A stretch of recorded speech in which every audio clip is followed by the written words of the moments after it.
Alright, everybody, welcome to another week of Game Wisdom Live. This is for the week of October 20th, 2019. I'm, of course, Josh Blazer, and we got another week of discussing industry topics and game industry news. As always, my guest is indie game developer Shark. How are you doing with that very creepy image? I'm here.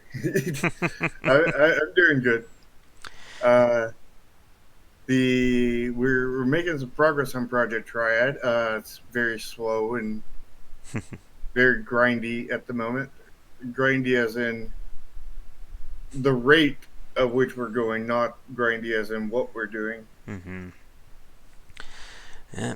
And for me this week, it's been kind of a roller coaster of things going on. The beginning of the week didn't seem like anything was going to happen, and then I got word from some libraries about wanting me for 2020. So I'm actually booking like 5 months in advance right now to do presentations. And as a bit of an excitement, we're not fully ready yet, but I have the contract to review for book number 3, and that's going to be about horror design. So if this goes through, I'll be working on book 3, and book number 2 just came out, I think, about a week and a half ago. Well, you'll have to write the horror book before the end of the month. Oh, yeah, sure. And let me do that one blindfolded, too. Yeah, makes it scarier. Yeah. Well, the funny thing was, it was just a template for the contract he sent me to look at before they draw it up officially. He says, you must have this book written by October 1st, 2019. I'm like, that may be a bit of a problem there. I don't think I'm that good of a writer. Maybe Stephen King could do that. Maybe. But yeah, it's going to be very interesting to see how things go.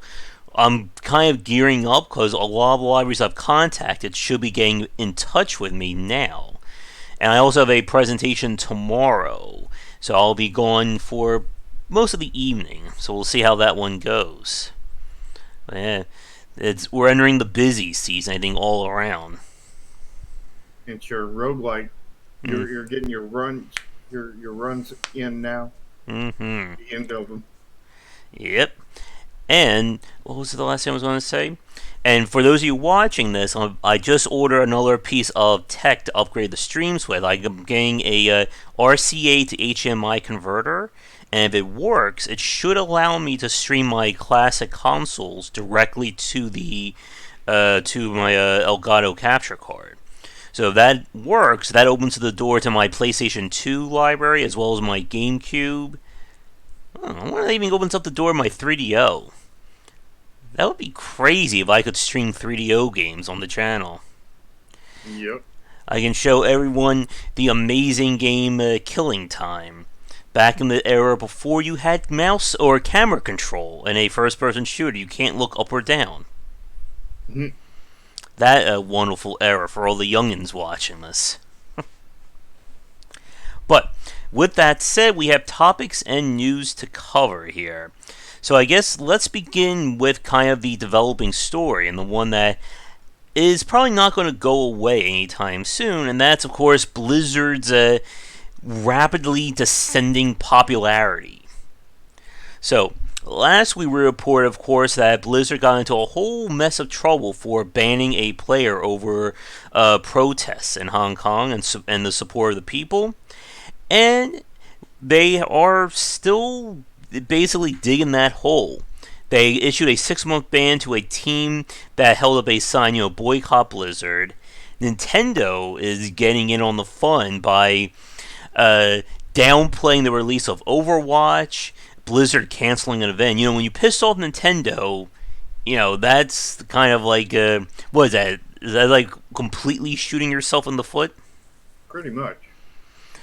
And yeah, and even add more trouble, there are now United States senators penning a letter condemning them and telling them to, change things up. So now we get politics in on everything as well, because it wasn't Not only troublesome that, enough.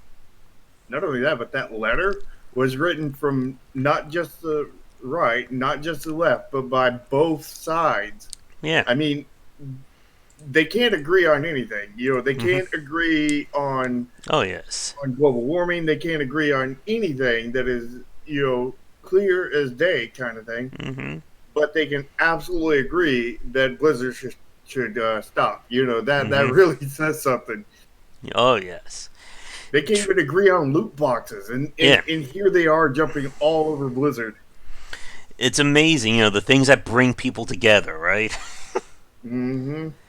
Oh, good. So I hope they're watching. I'm like looking at the list on Gamma Sutra. Apparently, one of the senators is from New Jersey too. Hmm. Oh, good. Hey, maybe if we bring it up enough times, we'll get mentioned on MSNBC and Fox News. That would be great. Yeah, that would be awesome. Oh yeah, but it is again like this is basically like as I said last week, like multiple Hindenburgs colliding with each other in slow motion as to what's happening. And then other Hindenburgs clashing in that same exact spot Mm-hmm. the next day, and the day after, and the day after. And as we've been saying, BlizzCon, I believe I said that's on the 12th of November, either the 2nd or the 12th. Now I don't remember 100%, but that is going to be very interesting to watch. Mm-hmm. And I'm Shark all promised for it. he's going to be making popcorn for everyone when it goes up, right? Yep, I'm going to provide popcorn for everybody. Mm-hmm. Oh, here it is. Friday, November 1st to Sunday the 3rd. All right, everyone, mark that on your calendars. Oh, my Wait, goodness. when is it? The 1st to the 3rd. Oh, man. I'm going to be busy for a part of that because we got our dev chat on the 2nd. Oh, no. Well, I'm sure they're going to be releasing plenty of videos over there. Oh, boy. I hope a lot of people brought phones to BlizzCon this year. But don't you guys have phones? Oh, my goodness. Uh, Oh, and for those of you who just knows, I have a new little display back there. I got little posters printed up for my books that the publisher provided when I went to the Sunburn Festival earlier this year, or earlier this month. It's almost like the face is almost completely healed. My arm still look I'm shedding. It's kind of hard to see due to my camera. But I've been like just shedding like every which way, like every like 20 minutes. Like my skin just keeps peeling. that was an event. Yeah. I'm going to use the footage for the month in review, which was supposed to be September, but now it's probably going to be October at the rate that I'm going. And I still have like 7 other gameplay videos I need to edit and get uploaded. Wow. Again, I say this every time. Either I have nothing to do, or I need like clones to pick up the slack. And I'm in the clone point of things right now. Yeah, I tend to agree to the same kind of thing because mostly what it is I'm either I either got teammates that are actively working and I'm busy as crap because I'm Mm-hmm. trying to do everything I can to keep up with them since I do Mm-hmm. almost most of the things. I just don't do a couple different jobs most of the time, Mm-hmm. but I do everything else. So I'm just struggling to keep up with them. And then other times when they're not active, it's like, I ran out of things to do. Let me try to find a way around that somehow. Mm-hmm. Let's see. So what else is happening this week that is interesting? I guess the big, I guess, quote unquote big thing had to do with, of course, Fortnite. And Fortnite ending and then coming back, what, like 3 days later? Was it 3 days? I thought it was only like 1 or 2. I don't know. Again, you're talking to the wrong person about Fortnite related news. Same here. But, I mean, you gotta give them props for pulling off that marketing stunt of literally turning their game off for several days. I think a lot of people lost their minds for those 48 to 72 hours. Yep, and then all the media covered them. Hmm. So now we're on Fortnite Chapter 2, which I guess means more money and a lot more emotes and dances, right? Yeah, I wonder who's going to sue them for the dances this time. I don't know. We need to come up with a dance. Maybe we can do that, and then we can sue Epic. Oh yeah, we need to.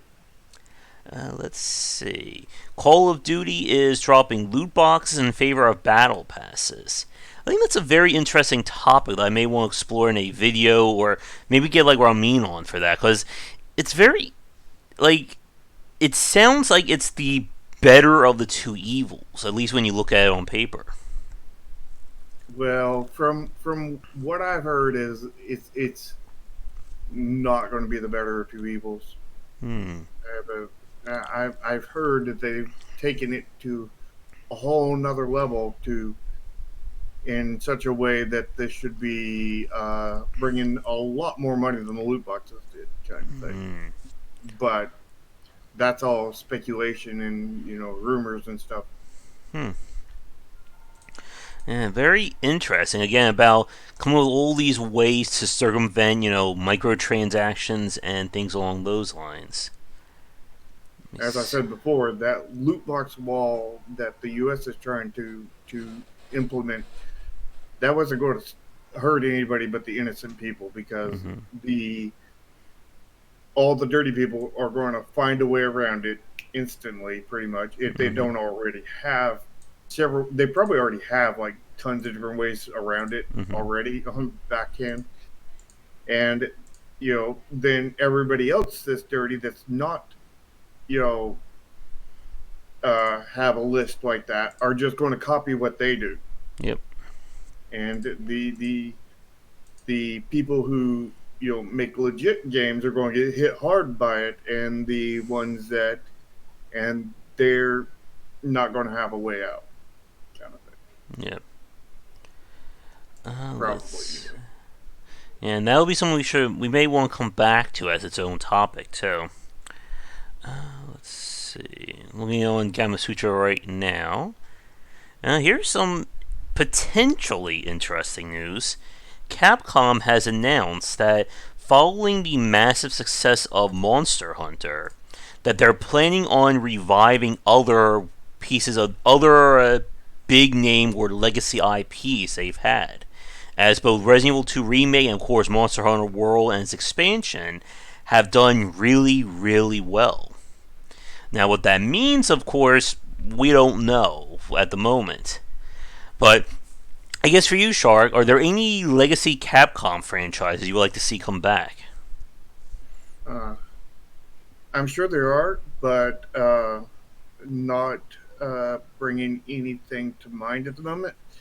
I know that Capcom, like they, for a while, for a long while, they were a bad developer there, and I did not Mm-hmm. care for them. But last several years, they've been doing pretty well. I think. I mean, they haven't been doing as good as they can, but they've been doing pretty decent. They've definitely been bouncing back, which is a very we usually don't see that all that often, especially from AAA developers. Usually, once they start going down, they're continuing to go down, as we're unfortunately seeing with BioWare, now with Blizzard. Hey, we're bringing back the news piece right there, Yeah, and others. But yeah, Capcom has always been like one of like the bigger developers without going as far as creating their own platform. And that's why I said in my piece on Monster Hunter World. Hi, Chris. Thanks for coming on. And I'm trying to like think right now games off the top of my head. Like I would love to see. I was going to say a new Parasite Eve, but then I remember that's SquareSoft, not Capcom. yeah. I mean, they technically already have Mega Man back because they have Mega Man. What was it, Yeah, 11? yeah. Let's see. I would love to see a new Demon's Crest because I loved that series back in the SNES and NES era. And there's one other that just like popped into my head and then it left as quickly as it came. Hmm. Castlevania is a Capcom game, isn't it? No, that's Konami. Oh yeah, yeah. Oh, you just pissed off all the retro gamer fans right there. I didn't say that one, people. Don't send me any angry messages. Uh, Uh, and of course, Capcom did all the Disney games back in the days as well, which I don't think they can revive those without getting those licensing back. And something tells me Disney may be a lot harder to work with now than they were 20 years ago. Yeah, I wouldn't want to work with Disney right now. What are I some don't other think good? period at this point. Uh, oh, there was a little joke about maybe bringing back Okami. And I would love to see another God Hand. Which, if I get this converter working, I'm going to be getting it tomorrow thanks to free shipping. If we can get that working, I would love to stream God Hand off the PlayStation 2. I'm pretty sure I heard something about a Gotham 2 coming out. Don't tease me with that one. I think I heard something about it, but I don't remember. And of course, speaking about franchises to come back, I know Thorne and I are, begging and pleading to get a remake of Armored Core. Because I would love to see From Software tackle that one again. Oh yeah, I would like to see that one. But besides reminiscing about classic games, I think let's get to our first topic, or we'll be here for like 5 to 6 hours easily here. And that is going to be talking about indie darlings. And this was something I made a video about earlier this week, and it's definitely a very interesting topic when we discuss about the growth and rise of the independent market. Now, in my piece, I talk about how we see like every few months an indie game kind of enter the popular zeitgeist. And when that happens, everyone can't stop talking about it. This will also be an interesting tangent talking about stream slash YouTuber friendly games, which I know that's on our list that we'll come back to at some point. But again, stuff like Five Nights at Freddy's, Getting Over It, Papers, Please, Untitled Goose Game right now, and so on. And while I certainly spent some time talking about it, I'm going to toss the mic over to you, Shark. Like, what do you think as an indie developer when you see kind of like one or two indie games kind of blow up like this? Huh. Well, I know for a fact there's many amazing indie games out there that get very little to no attention at all, Mm-hmm. and that is saddening on its own. And I kind of wish some of the spotlight was spread. The spread light was spot. Mm-hmm. But yeah, I mean, I wish that the other games got some spotlight. The other kind of note on that is some of those games I would say are that get the spotlight.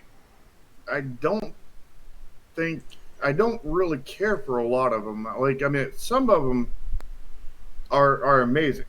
Don't get me Mm-hmm. wrong, but some of them I do not like. Like the was that one where you do the physics based one with the hammer and the pot? Getting Over It with Ben Foddy.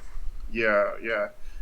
That that that seems like just a frustrating rage fest. It's like there's no enjoyment out of that unless you're Josh, you know. Mm-hmm. But yeah, I mean, like I don't know anything about Untitled Goose Game, but from what I've seen of it, I didn't see anything amazing. But I haven't really looked at it. I've seen a couple of gifs in it, which just like your goose running around. Yeah. Could be interesting. I don't know, but I didn't see anything interesting in the 2 or 3 second gifs I've seen. Yeah. And again, whenever we talk about like the indie darling rising up, you see like very similar coverage among mainstream sites and people who don't normally cover indie games. Like with Untitled Goose Games, there's been multiple pieces wherein isn't it amazing to a game that has no combat in it? Because we none of us have played non-combat oriented games before, right? In the independent space. No, nobody at all. Just like how we've never played any roguelikes here on the channel as well. That's What a is a roguelike? exactly. And the same thing happens whenever these indie games pop up, that they become such a dominating part of the conversation that it kind of skews the market, or it skews the coverage of what games are being seen. And what becomes very frustrating is that you would think that after somebody sees an amazing indie game that they would cover more indie games. No, that doesn't happen. Like when I saw like Polygon or AV Club or Kotaku to Circle and so on, when they look at a game like Stardew Valley or Undertale or again Untitled Goose Game, that's it. Like we don't hear anything else from the independent space from these major sites. Yeah. Now, Stardew Valley is one that I dearly love. That one, Mm-hmm. I think, really deserved a lot of Yeah. promotion and whatnot. But getting over it, I mean, I got over it the second I seen it. Mm-hmm. And of course, don't forget about Five Nights at Freddy's. When Shark was just like watching in amazement at why this game blew up when I was playing it last week. Yeah, I mean, Five Nights at Freddy's, they supposedly have a lot of lore, and I've seen tons of videos on it, Oh and yes. I enjoy some of the videos that are made on it. But I watched the game, and the game seemed very uninteresting. I don't know where that stuff in the video is at in the games, but I Mm-hmm. didn't see any of it. All I've seen was like what maybe about 20 or 30 images that were just swapped back and forth. It was basically Mm-hmm. a visual novel in a way. It was a non-text based visual novel. It was a voice acting with a couple buttons and camera control voice visual novel. Basically, what that was. Mm-hmm. It's I just can't see the gameplay there. And you know, like I like the lore, I like all that stuff, but like I couldn't see any of that in the game. I Yeah. mean, where do you see that stuff? I mean, is that just stuff you pick up off of Twitter? Is that stuff? I don't know where that stuff comes from. I certainly didn't see it in there. Is Yeah. it later games? Is it? Like I know some of the later games may like have like quick flashes of lore or they'll like reference it in the game itself, but none of it ever is like gameplay affecting or impacting. Hmm. And yeah, like for a lot of the games that kind of get to that state, again, like it seems as we've said, like once you see that game, everybody tries to copy it, and most often than not, it never turns out anywhere near as good as that first title. Oh yeah. I mean, copying a game that's already made is almost guaranteed to fail. Basically, maybe Mm-hmm. not fail completely, but definitely fail because number one, it's not original. It's just copy and paste. Basically, it's not technically copy and paste because there's a lot of work that goes behind it unless you steal stuff. But it's it's a failure on the creativity side. Mm-hmm. That doesn't mean that you can't do a genre of that particular game. I mean that you can still have creative Mm-hmm. freedom and creative input that way. But if you're sitting there just copying the game and putting new assets to it, I mean that's not that's being creatively bankrupt. What that is. Mm-hmm. And So okay. it doesn't need to be 100% original though. But a genre is a good place to start. It's like I like RPG, so I make a game in the RPG genre, but it's just a completely different game on its own compared to the ones I like. But it's still within the same realm because it's within the same genre. Mm-hmm. And like I was saying last time, I was playing that game, Weapon Shop Fantasy, that the shop simulator genre is a very weird one. As Racketeer came out and it kind of blew up the genre as well as the company at the time. And we've seen many developers, especially in the mobile space, try and capitalize on that, no pun intended there. And nobody's been able to get that mix right in terms of the shop simulator and the RPG or the basic combat. And like when we looked at that game from Lazy Bear Games, for instance, that Swag and Sorcery, I think that's what it was called. Like there, I think unfortunately a really good example of somebody trying to copy somebody else's design and doing a worse job for it. Hmm. I think the issue with that team is, well, let's first start with the good thing. They have an amazing artist. Their artist just Mm-hmm. blows my socks off kind of thing. But their designer, whoever designs for their team, I don't think they're doing a good job because, like you said, they're just basically copying other people's design and doing it worse. Mm-hmm. So they definitely need some help in the design department, kind of thing. Yep. And going back, an interesting point about what we saw with Capcom, with revitalizing Resident Evil and Monster Hunter, that they've done a really good job these days of trying to go back and improve their games in ways to make them more playable, make them more accessible. And when we look at a lot of titles that copy other indie games, they typically either keep those same problems or they create their own new ones when it comes to making their games more approachable. Or both. Yep. Yeah, there's no substitute for a good designer on a Mm-hmm. team. You know, and sadly, there's a lot of teams that really lack on them. I mean, designers have been frowned upon in the industry for a very, very long time, Mm-hmm. um, and it's really sad. And of course, there is a reason why it happened, and that's because people who didn't know anything about how to make a game claimed to be a designer. Mm-hmm. We had a bunch of people that said, hey, I want to make a game exactly like Call of Duty, but instead of World War I, we're doing World War II, and I'm a designer, Mm-hmm. and there was thousands of people claiming to be designers that all they had was they wanted to clone another game and slightly change it. Yeah. We were talking about Plants vs Zombies, for instance, and the difference between Plants vs Zombies 1 and 2 when George Fan was no longer a part of PopCap. And as like a very interesting case, when we played Octageddon on stream, that was his next game following not wearing a PopCap. We really enjoyed that game. And again, it was a very simple feedback loop, but you had, the eye and the hand of a really great designer at the helm and made it all work. Right. And the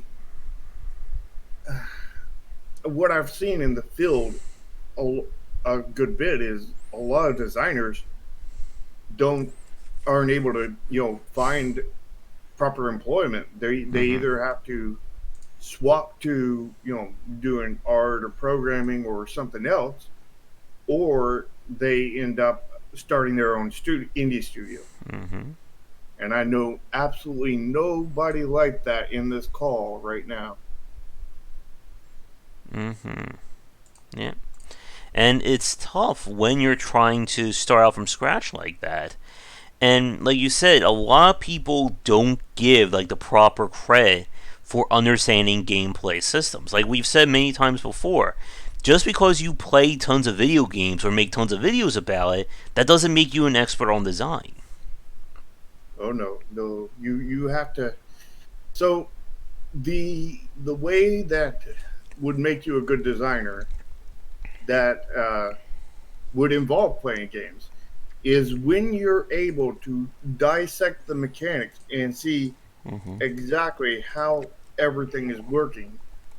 I did that back in the day on some horrible free to play, pay to win games that were very biased towards the pay to win, and I didn't have any money, but I dissected every bit of their mechanics and figured out how to min max everything. Mm-hmm. And I would be a free player in the top 10 with the top like 200 besides me all being paying players, Mm-hmm. and they were so pissed. It's kind of like when we had our discussion with John and Vincent the other day about speedrunning.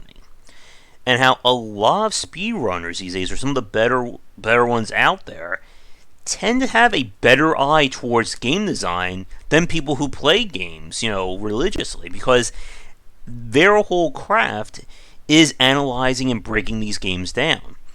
They're able to understand what's behind the curtain as to how these games run and how they operate. I would say they're probably more specialized towards level design, but they get a little bit of design in there too, Mm-hmm. Yeah. for sure. And when we see a lot of games trying to copy these titles, I guess here's a little fun question for you and for the people watching this live recorded. I asked this on the video. Can you think of games that tried to copy an indie darling that ended up being better than the original game?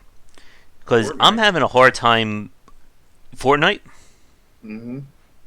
But is Fortnite a. I guess we could use that. Any They other copy examples? PUBG. Mm-hmm. But PUBG copied H1Z1. Well, it's the same developer Battle Royale. because so that player unknown he first started off in as a modder for what game is that Arma 3 I think it was, Yeah. and he made the battle royale over there, and then H1Z1 hired him to add the battle royale to H1Z1. And then after that, he took that money and he made uh, Player Unknown's Battlegrounds. And then after that, then Epic, copied him and The rest made a is better game. history. Yep. And getting back to the indie darling thing, one thing that I want to talk about, especially with you, Shari, as someone who does indie development, is the problem when we see these indie games go up on a pedestal like this, whether it's before the release or after. And this is what I was saying regarding Where the Water Tastes Like Wine. That for the games that become the darlings, like, it seems like a lot of critics and people in the game on the game journalism side never want to say anything bad about these games. Like they're so passionate or so enthusiastic about not wanting them to fail that they tend to kind of give them a leg up, even if they don't deserve it. And I know that sounds very mean when I say it like that, but we've seen cases like this with Where the Water Tastes Like Wine. Somebody brought someone when I posted on Gamma Sutra, Tale of Tales being another really big example of that. Telltale's being, of course, the very famous duo of developers who've made very narrative and artistic games that, again, they really stretch that line of what is and what isn't a video game. Yeah, I mean, I don't think you should hold any video game, any of them, as being perfect and they have no flaws. I Mm-hmm. mean, of course, being in the public eye where journalists are and whatnot, to where they're tell there's fanboys and fangirls that will leave all kinds of nasty comments if you don't say it's absolutely perfect. But I wouldn't say cater to them. I mean, let them spew whatever crap they want to, and the other 99% are going to be like, okay, this is a really good game. Couple things that could be better, but every game's like that, if not worse. But Mm-hmm. no game is perfect. FTL is an amazing game. I love FTL dearly, and it's one of my top games. And there's plenty of flaws in that game. Mm-hmm. The RNG is a flaw, but it's also a positive in there too. So like things that are flaws can also be positives at the same time. Mm-hmm. That doesn't mean that the flaw doesn't exist. It just means that the flaw is also a positive at the same time. So no game is perfect. No game ever will be perfect. 200 years from now, there will be still no perfect games. Yeah. If there is still games at that point, there still will be no perfect games either way. Mm-hmm. And the I think the real issue is going with these games are perfect, and then you want to support those developers on every game after that. And those games weren't perfect. You should definitely try to support them, but don't give them a free ride. You know what I mean? Mm-hmm. If the next game they make is complete shit, call it out for being complete shit. If it's okay, then say it's okay. If Yeah. it's great, say it's great. If it's amazing, say it's amazing. Don't ever lie Mm-hmm. about what it is. Yep. The whole point of journalism and whatnot is to spread the accurate word. Although we have, I don't think we've seen much of that in the last 50 Mm-hmm. years, 60 years, something like that. Mm-hmm. And like this is like for the stuff that I do with Game Wisdom that people know that I don't care if I get a game for free or not. I'm going to review it the same way as I would a game that I pay for. And I know developers and people who don't like me for that. That they want me to be, super enthusiastic, don't mention any issues. But yeah, like, I will talk about any little thing or any issues I have with a game, even if it's like my top 10 games of all time. I will still, or I can still find that there may be some kind of design issue. And it's important to get that information out. And somebody said this on the Kama Sutra piece, and I think it kind of rings true to what I do, that I tend to approach, I think, video games from a scholarly point of view. That I have to talk about the flaws as well as the positives because I'm trying to give the game a complete rundown. And that I think is very important because if you want to improve, you need to know what you did right and what you did wrong. Like we said before with our feedback piece, overly positive feedback is just as bad as overly negative feedback. Yeah, absolutely. Back to what you said about the developers. Like, I love developers. I love indie developers, especially. I am Mm-hmm. one. I have many friends that are indie developers, but indie developers, especially, I mean, like all developers, but indie especially, need to work on getting uh, accepting good feedback. And by good feedback, I don't mean positive feedback. I mean feedback that is informational, Mm-hmm. whether it's positive or negative, Yep. about their game, so that they can learn how to make their next game better. Because, like you said, overly positive is just going to give them no information. I mean, it might be a little bit better for marketing, but Mm-hmm. it's also not at the same time, because if they do that for your game, they're going to do that for pretty much everybody else's, which is just going to put you back on a level playing field. Mm-hmm. Where if they're critically going through it and finding both the negative and the positive kind of thing, then consumers will value their opinion more, and you can either learn what you did wrong and try to fix it next time, or maybe updates. Updates is always a thing, and you can always get a second chance kind of thing. And you know you gotta learn, and or and if you do learn, you can make better games. You would get better, favorable opinions from the people who play them Mm-hmm. critically, and you'll get more sales that way from people who are thinking about it critically. Yep. But they accepting criticism is so hard. Like I don't know, like several years ago, I probably would have been horrible at it, but now I'm like, as long as you don't just directly insult the game, like this game is shit, I'm fine with that. Of course, that's not constructive criticism. That's just flaming, kind of thing. But like, I mean, people are like, I don't like this system, or I don't like this part. This kind of annoys me right there. It's like, good, bring it. I'm welcome for. I beg for that kind of feedback, because especially before we release the game, Yep. because that allows us to release a even more solid game, and that's exactly what I want.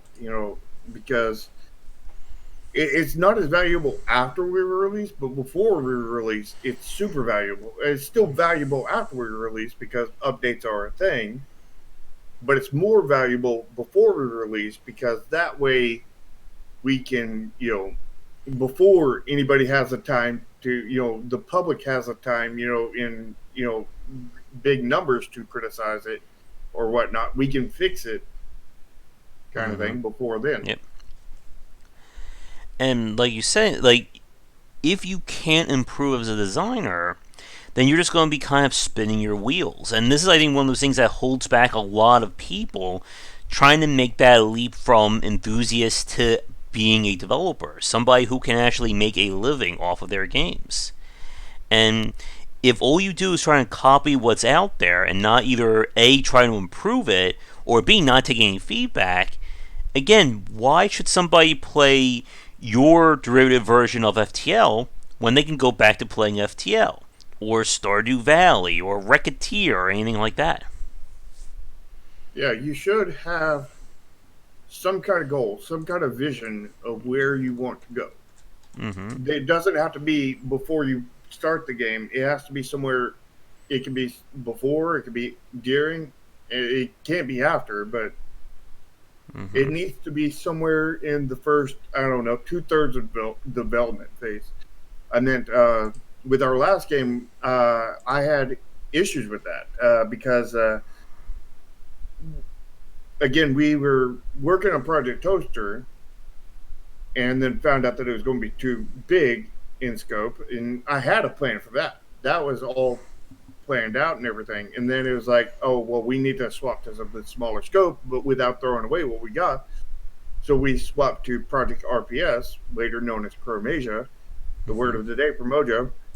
And the when we were going through, we just went through the first, I don't know, like 1.5 years or so, and we were just developing basically a generic tactical RPG and getting all that in there, Mm-hmm. with rock paper scissors characters, and slowly getting some animations in there and whatnot. And it was at a certain point in there where all of a sudden things started to line up, and it's like, okay, now I know where we're going with this. I know the story we're going to tell. Mm-hmm. I know I know we're going for an aesthetic sort of like comic booky to where, like, I don't know if you noticed it, but the crit symbol looks like the pal from a comic book kind of thing, but it says crit on it. And went with the dialogue boxes, and I put the little like comic book little thing coming out of it, the little spur out the bottom of it, and then the way things kind of animated and everything. We tried to go kind of cartoony comic book kind of thing, Mm-hmm. and we just sort of going into that, and we didn't do enough of it, but we did get to that point kind of thing, and broke off from just being generic. But you have to get there at some point before you release the game. Yeah. And like this is the thing that really drives me crazy is that again when we do our weird games segment in a few minutes and what we do every week that we see so many copycats and clones or even games that are just trying to ape somebody or steal somebody else's style or idea. And again, like what's the business plan behind that? Like There is none generally. Mm-hmm. Like, why put in the time and effort into that, especially in today's market where people are even more distrusting of smaller indie games? I think it's because they don't know the market. They don't know Mm-hmm. hardly anything, and they're just like, "Oh, these people have done it. Let's copy them and get a slice of that pie." Because we're not. Our goal isn't to become number one or anything. Mm-hmm. Our goal is that game is making millions of dollars. If we can get 1% of that, we'll be freaking rich. Mm-hmm. And in the end, it's, yeah, the game's making millions of dollars gross, but then the actual income is probably only like 100,000. And even if you do get 1%, that's like $1,000, for your all your work you put into the game. But then, because it's a copycat and everything, it's probably going to make less than the 1%. Mm-hmm. And And people just, waste effort and money and time into stuff like that. And going back to what we were saying with kind of the mainstream coverage of indie games, I think this is part of the reason why many people don't really care about the independent market. At least care in terms of the greater market. Like we said, there's a difference between somebody who plays like Undertale versus somebody who plays, any one of the number of games that we've played and shown on stream. Like Undertale, Five Nights at Freddy's, Stardew Valley, and so on, like those games at this point, like, I guess this is actually a bit of a question for everyone. Would you consider them to be indie games? Like, after all the clout and all the recognition that they've received? Well, we're getting into another topic there, Mm-hmm. but let me try to answer that shortly, um, without diving into a whole another topic. So, how I would define an indie game is indie is somebody who makes decisions on their own for the most part. They may not make all the decisions, but they make a vast majority of them, and they need money. They're Mm-hmm. not rich, you know. Not saying that they're, that they have, you know, I'm not saying they can't have money. They just can't have like AAA levels of money, And I would say if you're self-publishing, you could be an indie, but you could also be a AAA kind of thing because they self-publish. And so I wouldn't say it's publishing. And when you're talking about the amount of money, I mean there are indie devs that have a good bit of money, like the developers behind Stardew Valley, but I mean it's still just a one-man team, and he's still doing things independently besides getting his publishing. He's having a publisher publish it kind of thing, but he is doing things on his own. He is in control of the decisions that go in the game for the most part. You know, he's not in control of the marketing or anything like that because he's hiring somebody else to do it. But I would define a indie developer as somebody who has the majority control over their game, if not all of the control, Mm-hmm. and not filthy rich, where they have billions of dollars Mm-hmm. every year.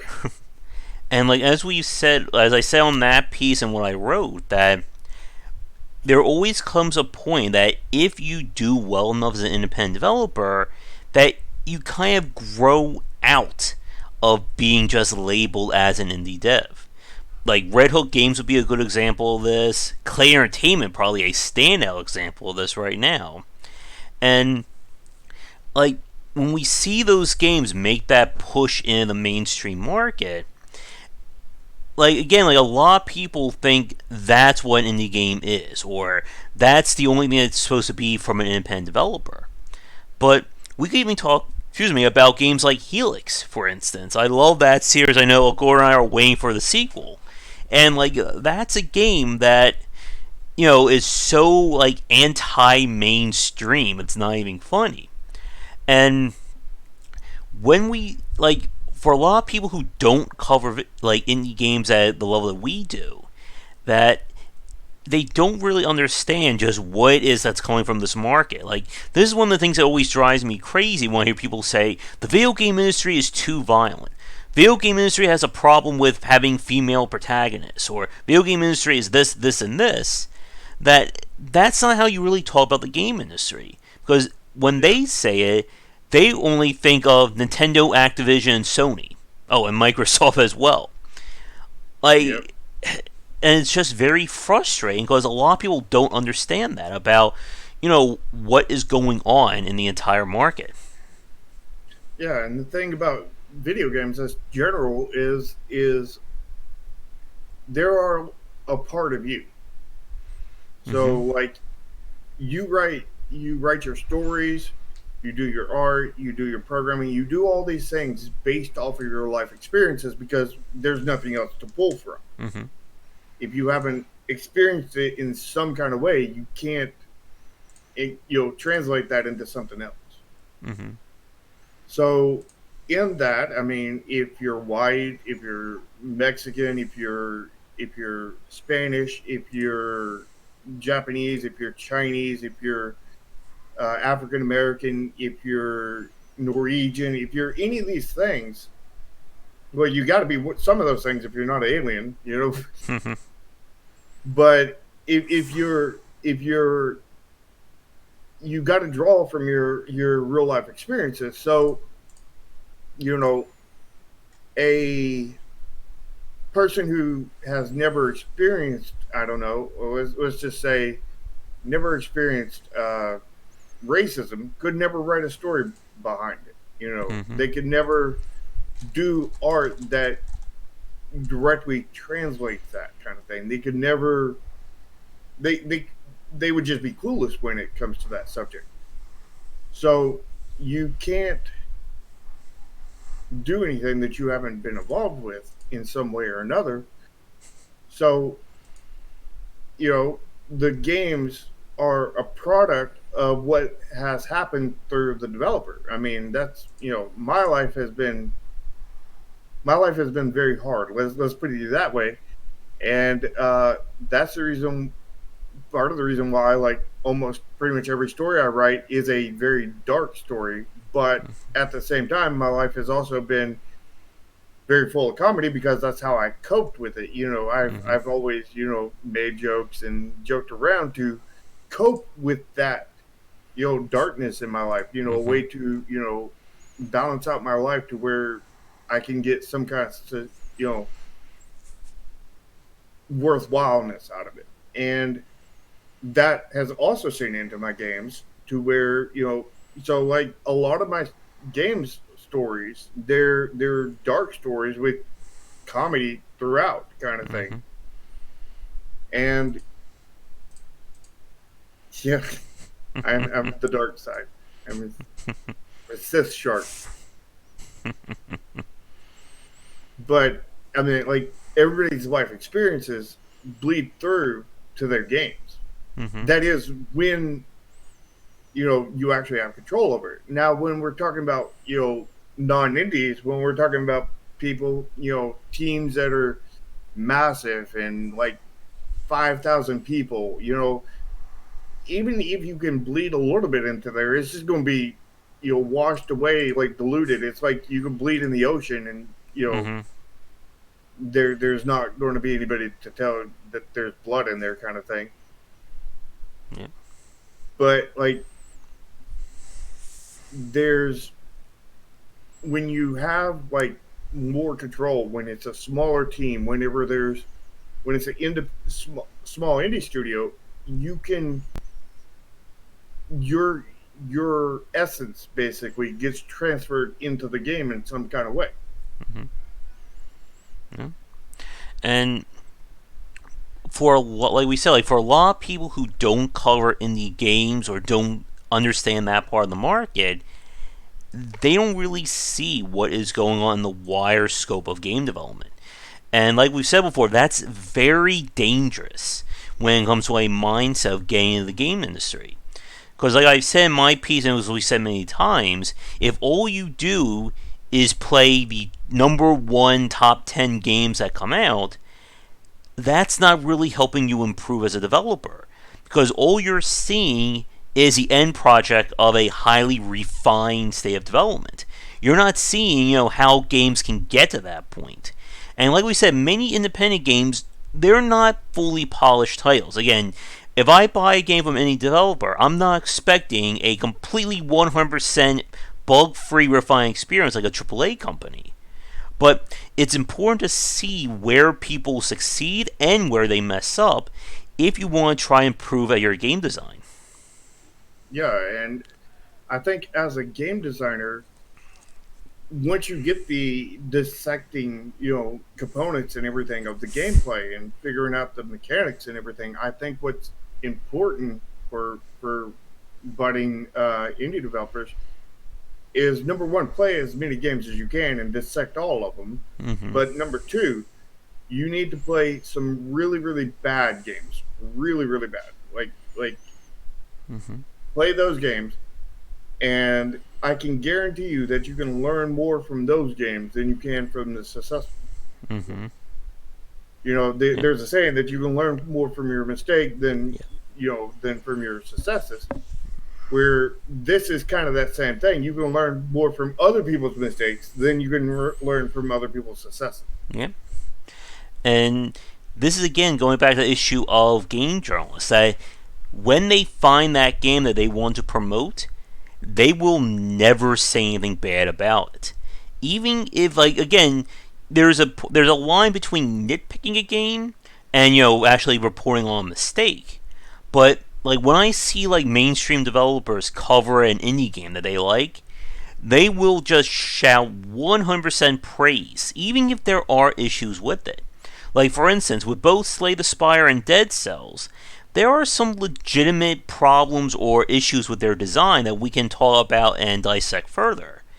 When those games came up, like on IGN or Polygon, nobody said anything bad about them, 100%. Yeah, the the issue is that when I lost it. Let me see if maybe I can bring it up here. Like, for instance, a really big example is whenever an indie game that has a strong or unique or polarizing story becomes mainstream, that people will ignore anything else there is about that game. And I said this, like I posted earlier today, the finale of Celeste. And near the end of that video, I need to put a timestamp in that piece. I went on a little design rant about that and how a lot of people who uniformly praise that game, I don't think understood how that game plays. Like, for Yeah, instance, somebody sent me a message on Twitter arguing my point about how accessible Celeste was. I think this was somebody who was I think they identify as being like a disabled gamer. And so I asked the person, okay, you found the game really well and all that, so you play through the Farewell DLC. And the person said, no, I stopped about halfway through and that was it. And like my head kind of collapsed for a second. Like my brain just stopped working for like 20 seconds. I finally remembered. Okay, so my point is I think part of the reason is actually the internet and how the internet works. Mm-hmm. Um, and that's once you get a trending hashtag, you get a trending topic or whatever. You know journalists that want to get all the views, hit that. YouTubers that want to get all the views, Mm-hmm. they hop on all that, and you get this trending topic of this one indie game, Mm-hmm. and it's a way to have YouTubers bring in a lot more views and everything because they're hopping on the bandwagon kind of thing. And when you're hopping on the bandwagon, you're not hopping on it because you want to play the game. You're hopping on it because you want to get the views. So even if you hate the game, I say, a lot of YouTubers just keep on playing it Mm-hmm. despite hating it, and they won't say anything about it because the second they do, that ride is over, Mm-hmm. pretty much. There is no being I don't know, impartial Yeah. to when you're hopping on the bandwagon. Oh yeah. And then the problem, of course, is then you have people who go, 180 degrees the other direction. They'll make a video saying, this is a horrible POS, and everybody who plays this game is a moron, and how dare you like this game? Oh And yeah, then, yeah. if They're you. also hopping on the bandwagon, but they're Exactly. hopping on the underside of the bandwagon instead of the upper side. Mm hmm. And then, of course, the problem is that if you try to do a piece about it, then you're immediately, unless if you say anything positive, you're immediately viewed as all the copycats. If you say anything negative, you're immediately grouped into all the other people yelling and screaming about the game. hmm And it becomes very, very hard to do a legitimate review of the game, Mm-hmm. legitimate viewpoint of it. And see, another thing that kind of brings that in is some of the YouTube culture. Like Mm-hmm. some of them will only review games that they enjoy, or only review games that they hate, kind of thing, and not Mm-hmm. review others or in between cases or anything like that. Mm-hmm. They'll just go either end because that's the best way to get views. Mm-hmm. And they'll only look at a game if there's fodder, like there's YouTube fodder for it. Can I do random screaming during it? Can I make a bunch of jokes? I mean, how many joke and weird videos on Fortnite have come out, and they all have like the same exact like thumbnail art to it. I don't think the reviewer has to be into the genre that they were reviewing, Jan. I mean, I think that it would be good that they were into it. They definitely need to be into games. We've seen many times where they can't play a game. I mean, they have no competency in games, but I don't think they necessarily have to be into the genre. They just have to be educated on the genre, kind of thing. You know, I'm not particularly a platformer fan, but I think I could do a decent job at reviewing a platformer. But I'm not going to do an amazing job, kind of thing. But I think being a fan of the genre definitely does help, and it also hurts at the same time because again, it's a too positive, too negative issue kind of thing. Mm-hmm. So, so I wouldn't necessarily say they would need to be in the genre. They would, I think Josh's view is kind of a good one right here because he plays all the genres basically. I'm sure he's not into most of them. I know he's definitely not into stealth games, Mm-hmm. but he still plays them, and he can still critically analyze them and everything, and give the positives and negatives. So, I mean, I don't think just being a fan of the genre is a requirement, or even should be remotely requirement. I think part of the challenge of that is that it's very easy to overlook things if you are a super fan of that genre. Like I said this with Grim Dawn on the Discord, that I am so much into that game that I don't have a new player's perspective anymore on Grim Dawn. It's impossible. If you spend 200-300 hours on a game, you can't approach it from a new player's point of view. And that can also lead to that issue. It's the same thing with the Souls-like genre. That there are people who think that the only ones who can review a Souls-like must have at least 400 hours in the franchise. And I think that is as dangerous as just saying somebody who's never played a Souls-like to have them review the game. Yeah, I mean, you definitely need experience, but and playtime in that game. Mm-hmm. But it's also good to not have a lot of playtime because I mean, how are you going to see the onboarding if you're already on board? Yeah. Again, you gotta be safely extreme with your reviewing. Exactly. And going back to what I said earlier about God Hand, God Hand has famously got a horrible review from IGN because the person playing it had no understanding of action game design. And it's still held up as one of the many black eyes on IGN's credibility over the years. How many black eyes is that? I don't know. Are they like a Lovecraftian monster now? They have like, you know, 3 dozen eyes or something? And I probably got a lot more than that. I've seen a lot of black eyes on them. Mm-hmm. Oh, here's a reminder. Like, speaking about IGN, if you want to add this to our list, Shark. I mentioned this on Discord about a topic of looking at a game in terms of like this was about IGN's top 100 games list and the difference between a game holding up versus just being an influencing other games. In terms of how well you should remember it. Hmm. What would be a way to write that shortly? Maybe the legacy of a game, influence versus design. Something. We'll have to come with something more catchy when we talk about it. But I guess to wrap things up for our first topic, and then we'll do our weird games segment, that many people only look at the game industry in terms of the super winners. Like we said, everyone loves the underdog story.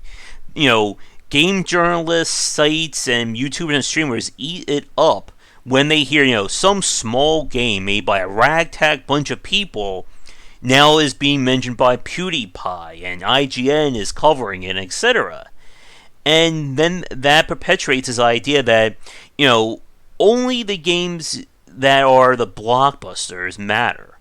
But as we said before, the developers who tend to stick around the longest are those who don't go for boom or bust. That they don't think to themselves, oh, Five Nights at Freddy's did well. Let me spend 3 years making Five Nights at Freddy's 2, and I'll get 20% of the sales. Yeah, I don't think it's I don't think it's bad to go mainstream. Yeah, I mean it's definitely good money wise, but like you don't have to like I don't think you should specifically cater to it. I mean you should I think you should make a good game that you like and enjoy and you think other people will. And it's okay to open up that design to where it's capable of accepting a mainstream audience. But like don't don't like destroy the game to make it wide, kind of thing. Like you can do, I think great ways to open up a game Mm-hmm. to a wider audience is by making it accessible. Mm-hmm. Um, we did that we tried to do that with our last game. To where it's a tactical RPG. A lot of people complain about tactical RPGs about how they're hard to play, they're hard to Mm-hmm. learn, and they just don't make sense. So we tried to boil all that down and not change the mechanics, but just made it where they were easier to onboard and made them more streamlined, made them more UI friendly, more UI design, more kind of thing like that, and just made the onboarding easier. And I had several testers and whatnot that did not like turn-based games, that did not like tactical RPGs. They hated tactical RPGs, kind of thing, and they rather enjoyed it. So it was opening up a genre to more of the masses without changing the game itself. Yeah. And again, like quality of life features are a major point. And it's hard for a lot of people, as we said before, to understand what goes into making a game work like that. And like as we said before, with people who are only copying or trying to get mainstream, there's also people who will, avoid, the idea of quote unquote selling out. How dare you ask me to put a tutorial in my game? Or, I'm not doing any marketing whatsoever. I just want to make a little tiny game. Or one of my friends, we still joke about, it's like somebody saying, I don't care if my game gets pirated as long as people play it. I'll be happy. And like we said, you have to have that balance between understanding what it takes to make a good game and what it takes to actually get it out there and get people wanting to play it. Because again, like, what was that? I really wish that I didn't have to do the marketing. Mm-hmm. I hate marketing, Oh you yeah. know, but it's a necessary, I guess you could say, evil. It's Mm-hmm. not really evil. I mean, some of it is, but it's essentially a necessary evil that you have to do if you want to be successful. And by evil, I don't mean physically being evil. Mm-hmm. It's a thing that I don't want to do, so it's evil to me. Yeah. I don't like I don't know I don't like sardines, so sardines are evil to me. Or my endless roguelike of calling libraries. You don't like doing endless calls. No, I should just record myself just saying the same thing and run that on a tape recorder every time I call over to a library. See, But, but you know that it's a necessary evil mm-hmm. for you Yep. to be successful. Mm-hmm. But I think with that, let's move on to our weird game segment, and then we'll go on to pricing your game. So we'll see what is coming down the line here. Give me 1 second. How many hentai games do you think we're gonna have on the first page? At least 5. Let's see. I'm gonna go with 7.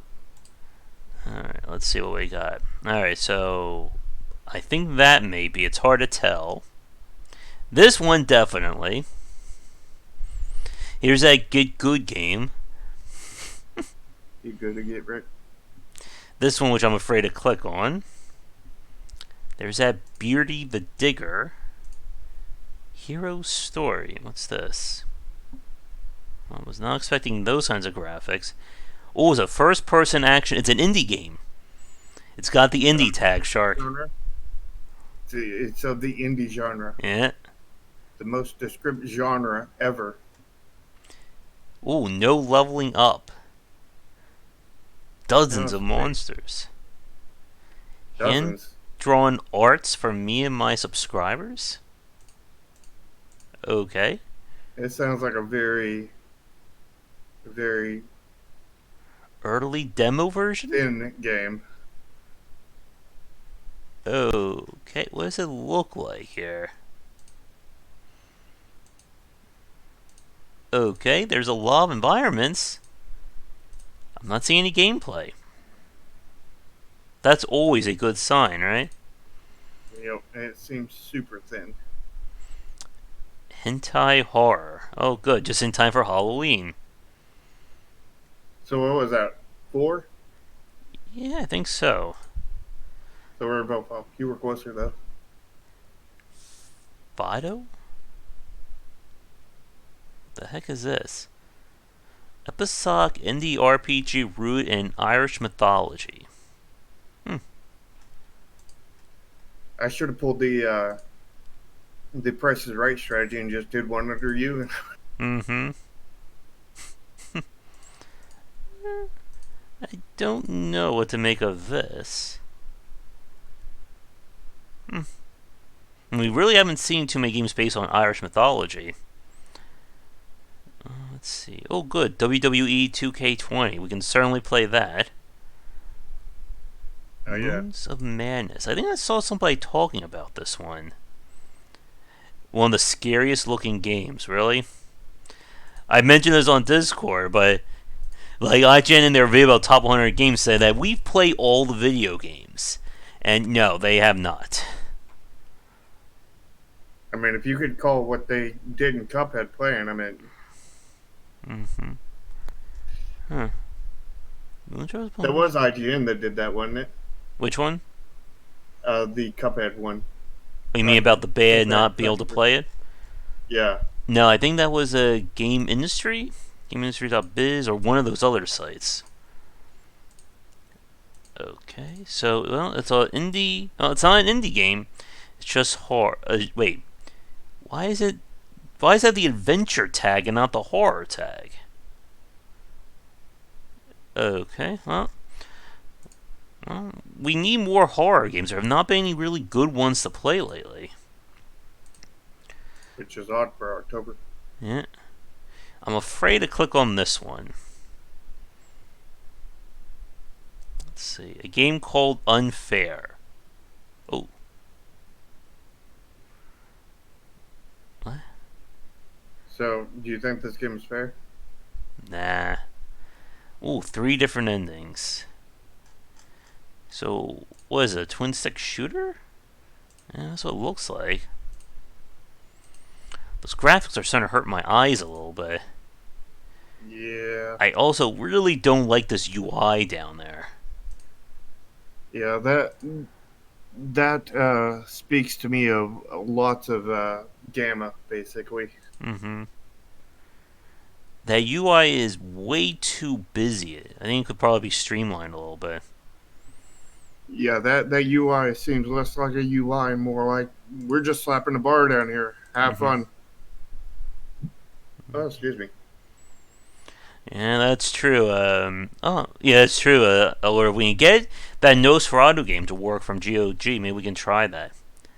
Mournful Sword. Maybe I can see about it for tonight because I don't have anything planned yet. Demons Never Lie. I think that's a lie that the demon's telling you. Huh? Not only is it a casual, it's an indie game as well. That's a casual indie game. What That the? is super descriptive. Developed by only by one person. I mean, it could have been a casual AAA game though. Not at the indie tag. What about an indie AAA game? That would just confuse everybody. Yeah. Let's see. Sky Racket. So I heard about this really long time indie game called Mega Man. Mm-hmm. Very good indie game right there. Hmm. I like the animation on the boss here. Yeah. Hmm. And what Oscar said about the triple indie game, that's actually what I want to create. I want to Mm-hmm. become a triple indie developer. Hmm. Triple indie games. I want to define the triple I genre or definition. We're still far from it right now, but Mm-hmm. What the heck is this? Full motion video game. What? Video video played by real persons? let's say FMV. Okay. Okay then. And it's an indie game. Hmm. It's got more than 100 clips, which those clips could be as short as 10 seconds. So, there's at least 10 minutes worth of video in there. Wait. Actually, it could be less Six than that.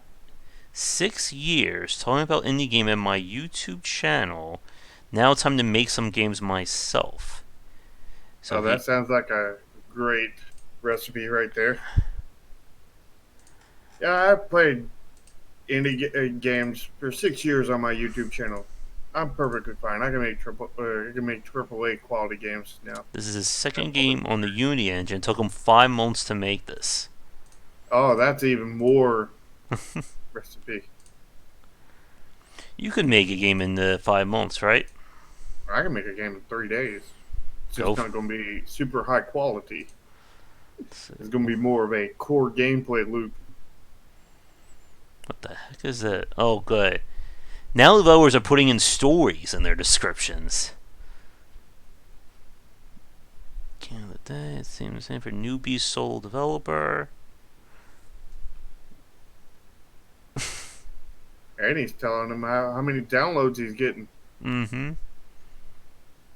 I never write reviews about games. They misspelled right. Or maybe he didn't.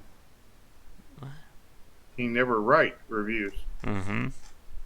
I mean, does he left reviews? He left some on the profile, left some on the Steam page.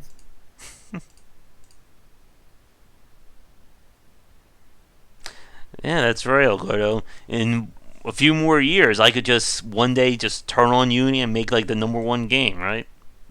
Exactly. You're gonna make the next Mario. Mm-hmm. What? Okay. This looks incredibly generic. That looks like a scene out of The Witcher 3. Yeah, it does look very generic. Mm. And this is all coming out in the next 3 days. I'm Playcraft Keyboard Man. kind of does. It looks like a lot of things. Roberta. What the heck? Okay. Just like a bunch of noise to me there. Yeah, it seems like a bunch of mini games or something. What's that Playcraft? That was Playcraft right Oh, there. that was the Playcraft. Oh, so then it probably is a bunch of mini games that you craft out, basically. Mm-hmm. Build your own mini game. And like saying about games copying old ones, here's that shortest trip to Earth. Like I played for like 30 minutes on stream, and it just seemed like a more convoluted version of FTL. Yeah. I had that game on my wish list for so long, but I never pulled the trigger because I was like, I'm not seeing. Mm-hmm. And again, like so much information on screen and so little is actually mattering to what's happening at hand. Uh, am I going to. Do I really want to click on that? I'm afraid. Probably not. Let's see. Bright Day Old School Horror Game. Oh, this is just another Slender Man ripoff. There we go. Wait. Back to our last topic of indie darlings. Okay. This is hurting me. This game is made by the old school way to make horror games. Oh, God. I'm having pain. I think, Shark, I think I'm about to have an aneurysm. That's not old school. Ugh. I mean, it is old school if you were born like In 15 years 2010. ago. If you're nostalgic of playing the horror games of 10 years ago, that would still been around the time of Dead Space and Resident Evil and Silent Hill. Mm-hmm. Oh, God. I need to get off this page. It's giving me a chest pain just watching it. You're getting your aneurysms in today. Mm-hmm. Oh, production line has something. Oh, this is interesting. This is what I think it is. Nanotail? Is this from... Oh, yeah, this is the RPG from the same makers of that, Oh, crap. I can't remember the name of it. Epistory. It was kind of like an RPG typing game. And this is them taking it even further. Mm. I combine my work of typing with playing video games. Just like when I played House of the Dead Overkill. And I need to write my story for my video games. That way, just type them in, while playing a video game. Mm-hmm. Next, I know. Here's your next game, Shark. A game about somebody calling up libraries to get jobs done. I can totally play that after 3 hours of calling them for real. My work becomes a game. Yeah, it's one of those real life simulators, like the farming simulator and such. Mm-hmm. It's the calling the libraries to get a job simulator. There you go. Everyone can relate to that. Secret caller. Yeah. Secret Neighbor. I just did. This is another one of those games. Like, so many YouTubers and streamers play that game. Mm-hmm. It just did not work for me at all. Like, Tiny Build is one of those publishers that they really try to push for, the streamer, YouTube friendly kind of games. Mm-hmm. Probably part of the reason why they're so big. Mm-hmm. Yeah, but I agree. Like, Hello Neighbor just did nothing for me. Like, I mean, it was interesting, but I mean, I think it lacked a lot of things. I mean, it just seemed like I get this item, I take it over here. I get this item, I take it over here. Like, I mean, and I run away. I mean, that's not much gameplay in there, but I mean that's like a core that you could use to your gameplay, but that's not like a full gameplay. You know what I mean? Mm-hmm. Oh, here we go. This game, we've all seen roguelike, Metroidvania. But what is a roguelike? What are they? Never played any of them. Never. Ooh, 3 boss fights. That's one more than 2 and one less than 4. Yeah, 3. The fact that they're advertising 3 boss fights, that makes me worry. Uh-huh. Space. Because number one is they don't have anything more important to put up there than the number of boss fights, and number two, it's only three. So what's the length of this game? Mm-hmm. It's like a double worrying factor. This looks kind of interesting. It kind of looks like a more serious take on a Kerbal Space Program. And they are making a sequel to Kerbal Space Program. Not by the original developers though, Yeah. I know there was some controversy around them getting paid to make that game because nobody right? expected it to blow up like that. Or not getting paid to make it. Yeah. And I put in a request to talk to the developers of that tiny Little Big Workshop game. Because we're seeing like that and Two Point Hospital were a case of a major publisher kind of taking an interest in a smaller kind of concept or something that isn't as popular these days. Rise of the Slime. Yeah, by enemies. Go rogue. Ooh, be prepared for turn-based card combat, deck building, and light exploration. Ooh, touching sexy radishes. I don't know what that means. I think that means get a key.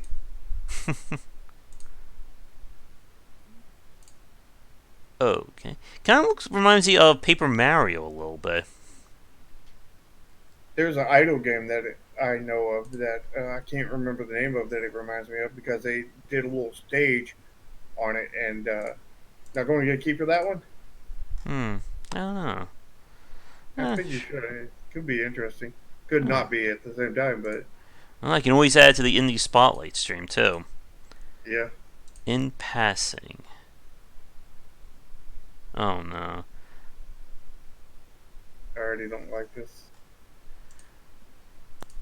I see nothing but purple screenshots. Oh, and it was an indie game. Yeah, Hibiscus Red. you What can do the? a Zodiac puzzle. Almost classic point and click adventure game. Oh, good. There you go. No hit mechanic, so I guess that's a feature. Yeah, it's not a bug. It's a feature. Ooh. Looks like a low quality Rick and Morty. Yeah, it does. Like a Unity asset store or Ricky Morty. And it's an indie game. Alpha. Oh. There's Cat Quest too. Mm hmm. Single Now player. this looks interesting. Let's see. Single player action shooting. Average playtime of 2 hours. No save points. That's a red flag right there. Mm hmm. Not click on that one.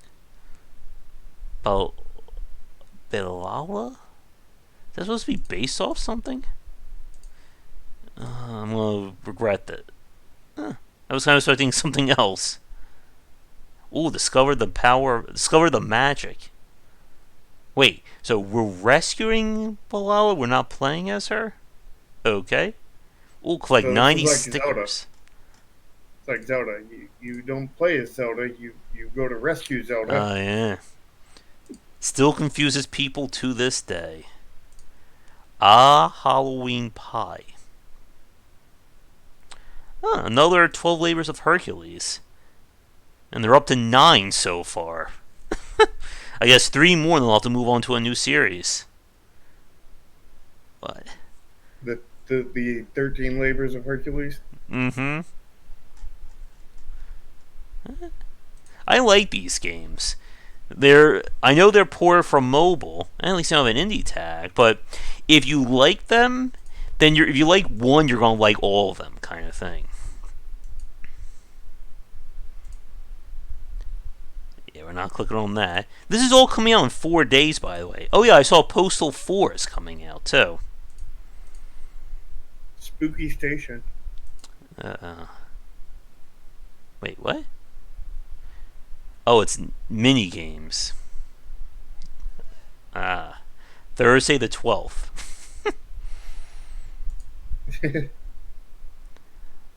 Gratuitous zombie cannon. It's rated AO. Ooh, Internet Cafe Simulator. Well, there we go. Let's see. Have Curse you ever of... been to an internet cafe? No, I don't think I want to. Well, this is your chance. Uh, You can play that game, get the real experience of an internet cafe. Wait, what? It's a clicker game, but it's random? Okay. And it's a casual Yeah. indie. Now looking at the UI and everything, it looks Mm. like something that was just thrown together in a day. Village Bus Driver Simulator. I mean, it is very possible to build a game in a day. I Mm-hmm. mean, I could build Flappy Bird if I'm, still the assets like they did. I could build Flappy Bird in probably about 10, 15 minutes. Not that hard. Ooh, that is a There's UI for this one. I don't know what's going on here. I can program the thing too. I suck at programming. Pretty much only two things. You got to just put in an artificial gravity that just makes your character move down by so many pixels and forward by so many pixels, Mm-hmm. and then put in on a press, go up by this many pixels. That's pretty much all the programming. Probably about 2 3 lines, and you're done. Here you go, Shark. Another RPG Maker game. Uh, Are you getting aneurysm now? yeah, kind of. Alright, this will be our last page and then we'll move on. Ooh, that's what I want to play right here. I am not clicking on that. I told you Cyberpunk is going to be a big thing. It's going to pop Mm-hmm. up everywhere. Oh, and talking about copying games. Geese versus Cthulhu. Mm. The heck? They're trying to. That also ties into the copying. The tags. Cthulhu tag, and they get the goose tag. So you get both tags, and they get double the search results. What the heck? What is an avoid 'em up genre? Did I miss something here, Shark? Oh, what? Avoid 'em up. I have never heard that term. It's also part top down shooter, clicker, and side scroller. I'm guessing what they mean by avoiding. Talking about like one of my friends' games that just shapes and beats, where you dodge, you avoid the shooting. You're not playing a side scrolling shooter or anything. You're avoiding the obstacles kind of thing, which is Okay. very kind of side scrolling shooter-y, but Cucumber Defense VR. There's that coloring game.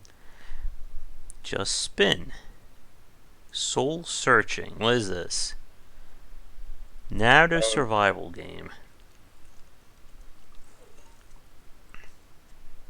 A one-man team for over 3 years of development. how can Oh, you be a one-man team? yeah. There's a contradiction there. There's no I in team. And it's only an indie genre game, nothing else. Uh, but he's a one-man team. He has to be. I don't know. Again, there's no mention of story or gameplay, or I'm sorry, of gameplay loop. Or any real images, is there? Just a video here. Okay. Random mode from 1 to 4 players? There's something very weird here. Why is this only going onto the Switch? Wasn't this. Wait, the Switch isn't 3 years old, is it? I don't think so. I think it's like two. So, how did he spend 3 years working on a Switch game unless he switched development? It very well could have. Very odd. Okay I then. mean, they all there is often platform switching. Like Mm-hmm.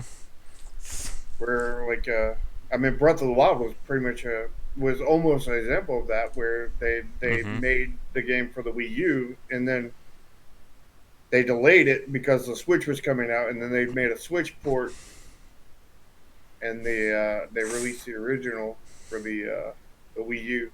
Mm-hmm. All right. So with that, let's get to our final topic. We'll spend about 20, 30 minutes on that, or we'll see how far we go. But let's talk a little bit about pricing when it comes to games. This is a topic that we've spent many times discussing in the past, and it's one that's become all the more interesting as we've talked about the quote unquote indie apocalypse, the Epic Games, Steam Store Wars, so on and so forth. And Shark, you brought this up while I was doing my stream last night. But it seems like games are being priced like slightly higher these days than they were like 2 to 3 years ago. Yes. And I've noticed this in a trend recently. It's just really kind of noticed it over like the last I don't know 6 months or so. Mm-hmm. It seems like there a lot of games, not all of them, but a lot of games are going for a price tag about $5 higher than what you would normally have seen that kind of game go for. Mm-hmm. And I'm of two minds on this. Number one, from the developer side, indie games are going for too cheap as they are. You Mm-hmm. know, they need to be higher prices so that, especially the way Steam is right now, Mm-hmm. they need to be higher prices so they can actually make a living from it and don't die. At the same time, from the consumer side, it's like I don't want to. I've gotten accustomed to this $5 cheaper version of games, and I'm like it's off putting to me to pay $5 more for a game that I would have paid $5 less for a few Mm-hmm. months ago. Yeah. And I think you have to be held to kind of a higher standard when you do that kind of thing right now. Mm-hmm. But I mean, a lot of these games, I don't like. They seem like good games. I just don't feel like they're holding up to that kind of standard kind of thing. Yeah. And as a good case in point, the game Elysium, I think I hopefully pronounced that right, just came out this past week. The developer, looking at the tag on Steam, they have no other games out, and it is priced as a first title at $40. And Ooh, that is very, like, again, as you're saying, Char, like, that's like weird these days. I know there's a lot of talk about Shadow Tactics. That let me see if I can pull up what else they did. Like Shadow Tactics is also priced at $40. well, that's definitely not what I was referring to earlier. But Oh, yeah, I mean that is ridiculous. I mean, and, like here's something: the developers of Shadow Tactics, the game they made before, is like a very cute action adventure game. Like, and they went from that to Shadow Tactics 2 years later, and their previous game was priced at $10. So, like, it's very interesting. Again, like as you're saying, like a lot of developers, and we've talked about this before, with kind of raising the bar. And you mentioned this like a few minutes ago with regards to this idea of the triple indie kind of category. And like again, like it's such a very wide line between one indie developer versus another. We joked about Jeff Vogue earlier in the cast. Like he's another quintessential example. All his games definitely belong in the indie category. He oh goes for as cheap as possible to keep costs down. yeah, I'm looking at the disco game and like I can't see that being worth $40. But at the same time, there is a psychology thing, Mm-hmm. which I'm not fully aware of, but I'll kind of give you the rundown of it. Mm-hmm. But basically, if you price something higher, people tend to give more value to it. Mm-hmm. Um, I mean, we had some of this kind of thing in like a marketing class, or not marketing. It was Mm-hmm. what was it? Business. Economics. Okay. Economics in high school, to where you could make a cheap pen, and it may be good quality and everything, but you make it and you sell it for $1 or whatever. But Mm-hmm. then you have another brand that makes maybe even a lower quality pen and sells it for like $100, and they get renowned for that. Mm-hmm. It's a lesser pen, but they're selling it for a greater amount of money. So it's looked at more positively because it's sold for more money, so it must be worth more. Mm-hmm. But it's not, it's worth less. And it's this psychology in humans that think that, so that charging them more money can potentially do more for you, kind of thing. Mm-hmm. But I don't know the full psychology behind that, and if you mess up, if you try to do it and you do not know the full psychology behind it, you're almost guaranteed to have a huge mess on your hands, kind of thing. Mm-hmm. And I mean, Disco Elysium seems to be pulling off because they have a very positive 93% positive reviews on their game. Yeah. But I can't see it being worth that kind of. And like as you're saying, that's the that risk or that line between how you price your game is a big point because if you price your game on the cheaper side, people aren't going to assume or expect as much out of it. But if you go too high, then you run into that case of I bought your game for $40 and I got like 3 hours of enjoyment out of it. That doesn't work for me, kind of thing. Yeah, exactly. And like that has been one of the major pushes for free to play games as a service that you can quote unquote pay what you want to play this game.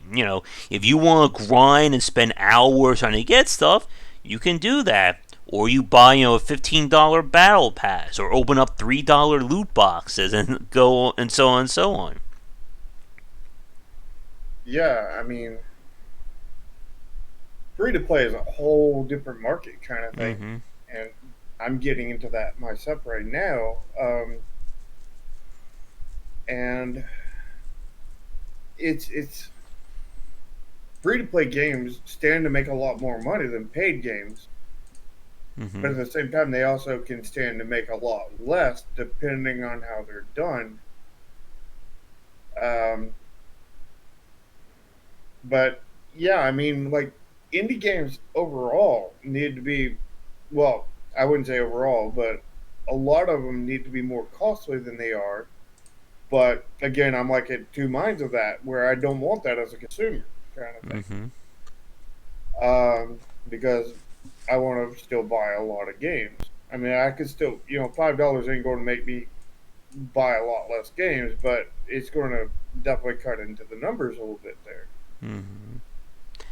And with so But many this whole 40 thing, that's just a no whole big a note for me.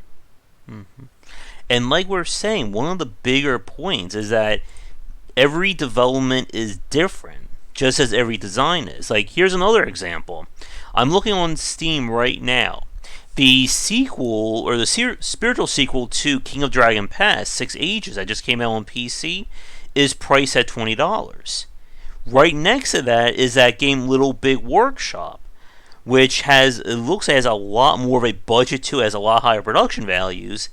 That's also priced at $20. And then, of course, we go down a little bit further, and then you see that Disco Elysium game. I'm butchering that for $40.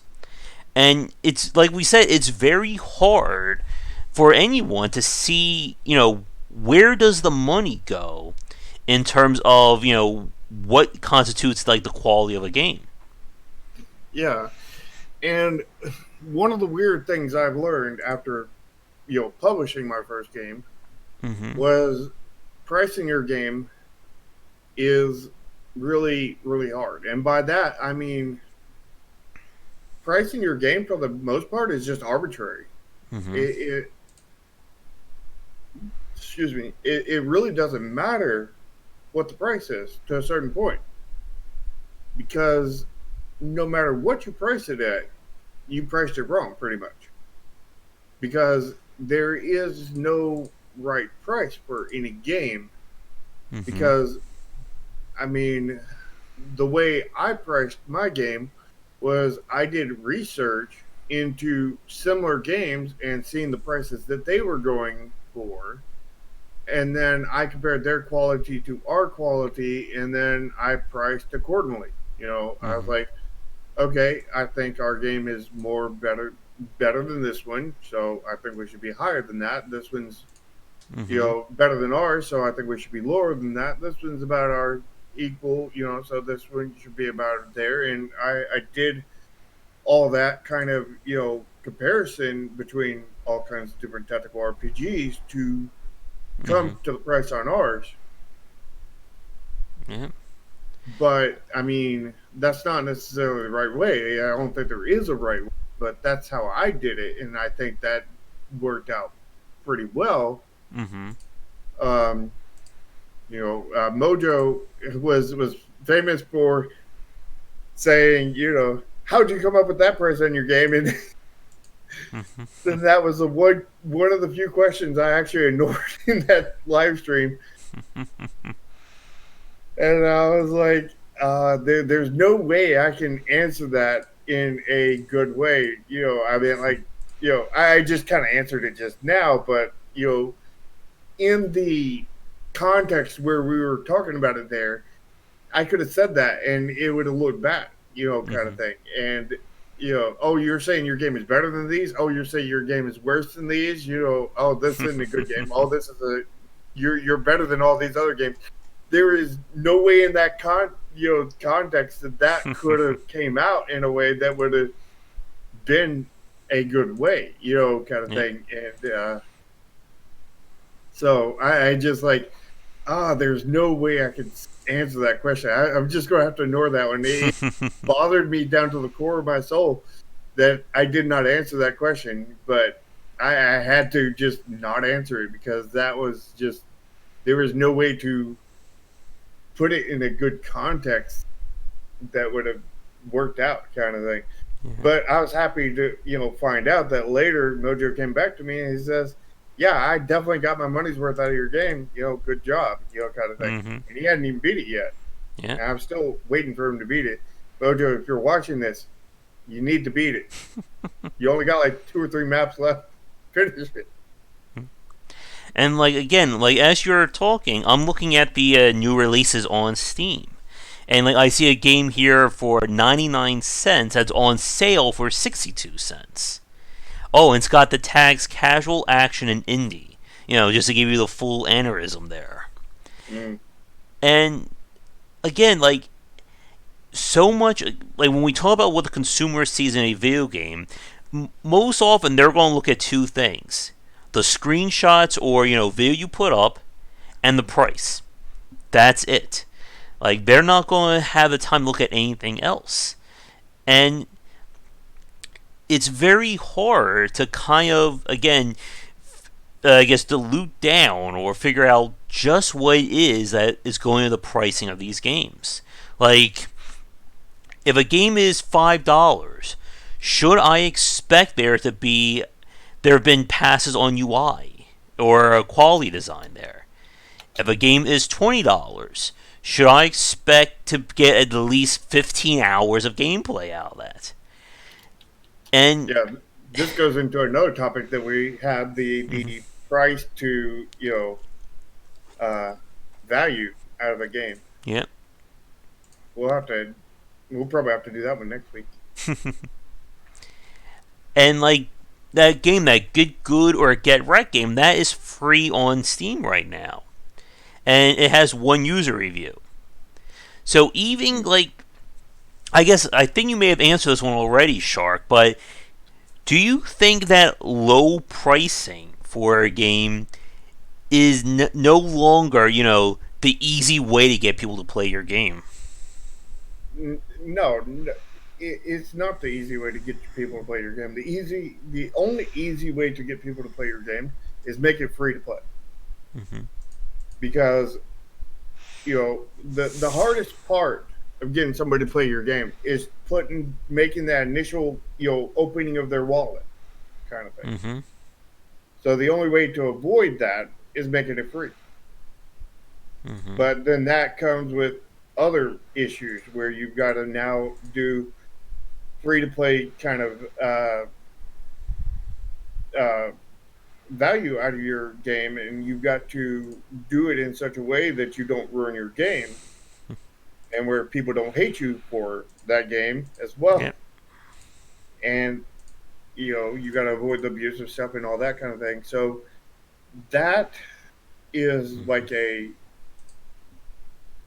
huge task. I mean, you need to make it to where it fits that. Demos, demos are hard, Yeah. Waluigi. Um, the issue with demos is you have to know how short or long to make it because and I don't even know the full details behind it, so I'm not even the best person to answer this question. But like the issue with demos is basically if the demo is too short, people are going to get cut off at that point, and they're going to be pissed off that they didn't get more and they didn't get to experience what they wanted to experience, and then they're not going to buy it because of it. At the same time, if you make it too long, they're going to play it. They're going to be like, I've put enough time into this. I'm good. I don't need more of it. I Mm-hmm. have had my amount of hours or time that I want into that game, and that's it.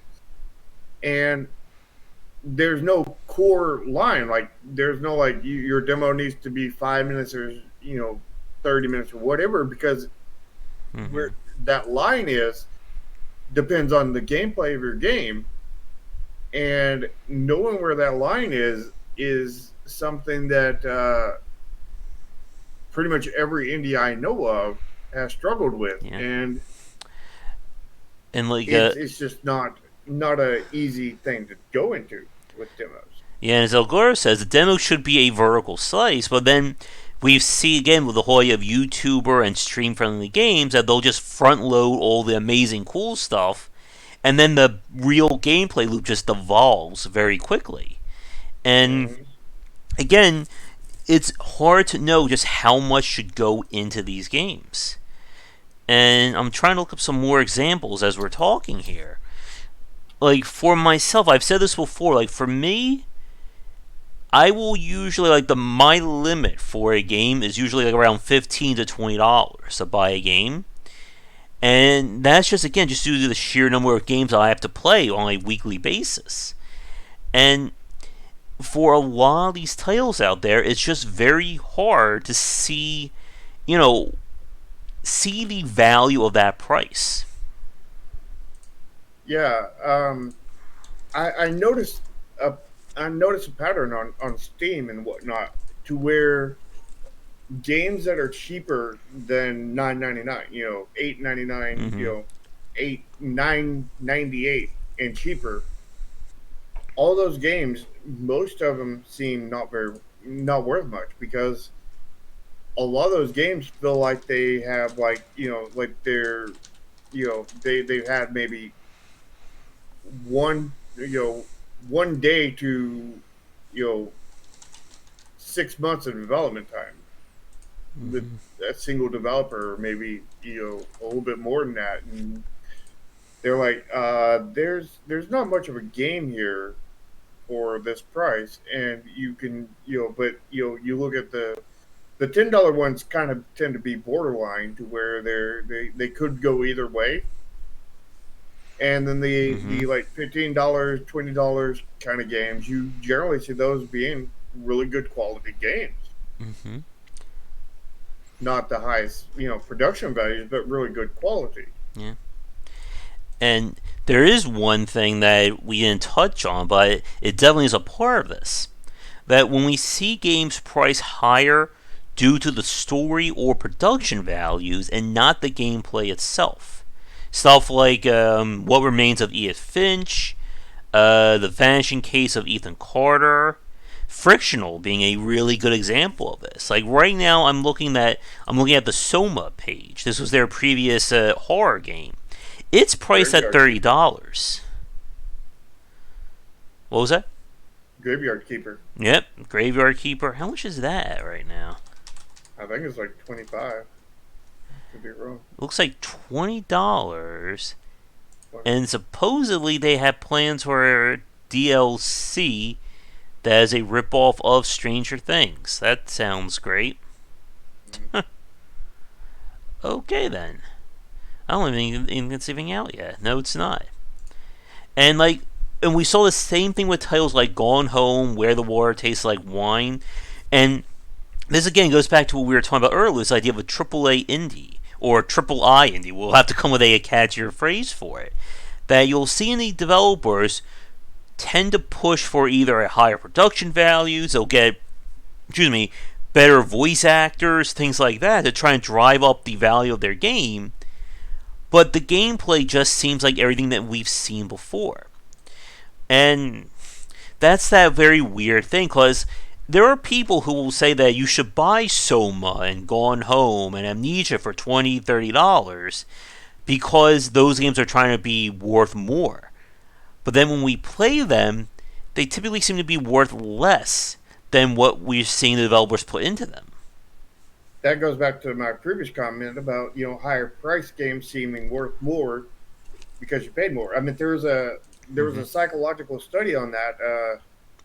I watched on TV, I think, or YouTube or somewhere, where basically they took like two pieces of meat, Mm-hmm. and they were the exact same kind of meat, exact same quality and everything, and they were served at two different restaurants. One was served for like it was like a $10 steak, and the other one it was served as like $100 steak. Mm-hmm. And then they took reviews on it and everything, and the reviews on the $10 steak was maybe like a 5 out of 10 kind of thing, but the reviews at the $100 steak that was the Mm-hmm. exact same steak, Yeah. but prepared in the exact same way, got reviewed for like 9 out of 10. Yep. And again, like that kind of price disparity is a very big point. And the problem, though, of course, and when we talk about video games, is that you can only get by with that for a very short period of time. Because if you price your game at $40 on day one, everyone plays it and then they realize this is maybe like a $5 game, that will get out very quickly. Yep. It's and once that gets out, your development career is pretty much done. Yep. You're one shot and done, one and done. Not in Oh, a good way. yes. They stop trying. Yeah. And, it's just very hard to see that value. Like, here's another good point. I'm looking on the Resident Evil 7 page right now on Steam. That price is now down to $30. So, what I just said, Soma is $30 as well. And those two games may be priced the same, but I can guarantee you one game had a lot more work and effort put into it. Yeah, and I think a big part of the pricing also uh, depends on what we've said many times: the art of your game, Mm-hmm. because the art is gives it a perception of value. So Yep. if you're if you're going to at all get away with a higher price, you're going to have very high quality art. Yeah. And Have a chance. And it's that same thing what we talk about with voice actors. That we're seeing a trend of a lot of indie games getting high paying, high quality voice actors for their games these days to try and give it that illusion. I know that sounds more insulting than what I want it to be, of being higher quality. Yeah. We've talked about Lazy Bear several times over this stream. Their games have very high production values due to the quality of their pixel art. But then when you start playing them, the gameplay just doesn't match that. Yeah. And but there's so many consumers that despite that will still fight for them tooth and nail because the visuals are so good, Mm-hmm. and it just gave that perception to them that this is an amazing game, even though it's not. It's amazing visuals of it. And we can even talk about things on the opposite end, where you'll see a lot of low quality games have really amazing gameplay, but because production values aren't there, they have to price it cheaper. Like, could you imagine the day somebody does like a 1 bit or like 8-bit style game and price it at $40? Yeah, I mean, there are many games that go for cheaper because they don't have the most you know amazing graphics, and a lot of them don't make it through. Yeah. I don't think a lot of people value graphics over gameplay. I just think a lot of people get influenced by that, Mm. and then psychologically it tricks them into valuing it more. Mm-hmm. I don't think it's a want to value. I think it's a psychological the way the mind works. Yeah. And I saw like somebody reviewed one of those Lazy Bear games saying my only metric for if I enjoy a game is if I get hour per dollar spent value out of it. Mm, Mm. And like even that, something like Shovel Knight, for instance, I know that I think was originally priced either $15 or $20. That's gone up to $24, but that's after all the expansions and stuff wrapped up into it. I mean, if somebody's just going to go hour per dollar, then Anthem is a great game for them. Mm-hmm. Fallout 76 is an amazing game for them because they can put infinite hours in there, Mm-hmm. and it only costs what, $60. Well, if you bought the most special edition, what is that, like 140 or something, Mm. and you get the nylon bag. I mean, the not nylon bag that they sell as nylon bags. Yeah. And it does seem like for some of the higher quality indie games, like $24, $29 seems to be kind of like the high end of the scale. Like Darkest Dungeon right now, base game is priced at $24.99. Yeah, and like I said, I would think that would be overpriced for them, but that would be probably the direction we're going with the Mm-hmm. $5 more kind of thing, because I see Darkest Dungeon being a $20 game, and that's like $5 more. Yeah. Slay the Spire is $25 as well. Now that one I see more as a $15 game, Hmm. And but again, we could definitely say that with how the aesthetics look. mm, It looks good, but it doesn't look amazing. And again, whenever we talk about art in games, it's impossible to not sound like we're insulting the game when we talk about it like that. yeah, and keep in mind that when I say that Slay the Spire is probably more like a $15 game, I own it. I've played a lot of it. I enjoy the Mm-hmm. crap out of it, but you know I don't see it being worth more than $15 Yeah. in today's market. But again, I'm seeing a shift in the market to where the prices are often $5 more or Mm-hmm. $10 more in the case of Slay the Spire, Yeah. because that would be an example of what I'm talking about right there. Is just Slay the Spire is one of the ones that I've been noticing. Yeah. Dead Cells $25, Blasphemous $25 as well, on sale for 21 right now for the weekend. Hmm. Which would have probably put my game at $20 instead of 15. Mm-hmm. And the remake will definitely be going for higher than 15. I don't know what we're going for, but there's going to be a lot of work put into it too. It's going to be worth the extra money. Mm-hmm. And I think you are right that we are. Like, now that I'm like looking at more games being released these days, it does seem like they are pricing like $5 more. Like 20, it seems like 25-20 may be like kind of like the new norm, or Yeah, trying instead of to be the 15, new 20. norm. Yeah. Yeah, so everything that's 15, 20 is now 20, 25. Yeah.